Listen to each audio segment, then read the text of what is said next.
Face එකට විතරක් නෙමෙයි මම ප්ලස් වයිටින් එකේ සන් ප්‍රොටෙක්ෂන් බොඩි ලෝෂන් එක යූස් කරලා මම මගේ ස්කින් එකේ අවුවට නිරාවරණය වෙන හැම කොටසකම මේ බොඩි ලෝෂන් එක ඇප්ලයි කරගන්නවා.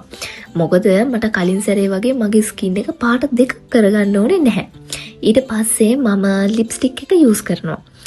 චුට්ටක් ඉන්න ලිප්ස්ටික් ගන්න කලින් මම ප්ලස් වයිටින් එකේ ලිප් බටර් එක ලිප් වල ගාලා තමයි ලිප්ස්ටික් එක යූස් කරන්නේ. ලිප්ස්ටික් යූස් කරන කලින් ලිප් බටර් එක ගෑවාම අපේ ලිප්ස් ඩාර්ක් වෙනවා වගේම ඩ්‍රයි වෙන එක අඩු වෙනවා.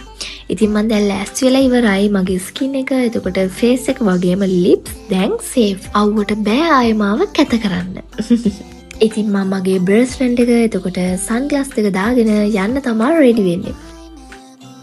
යන්න කලින් මගේ බෑග් එකට මම අනිවාර්යෙන් දාගන්න ඕනේ මගේ ප්ලස් වයිටින් එකේ සන් ප්‍රොටෙක්ෂන් බොඩි ලෝෂන් එකයි ෆේස් ක්‍රීම් එකයි. මොකද මට එතකොට එළියට ගියත් බයක් නැහැනේ. හරි මම දැන් රෙඩි. මම දැන් ටවුන් යන්න තමයි යන්නේ. මං ගිහින් එන්නම්. බයි බයි.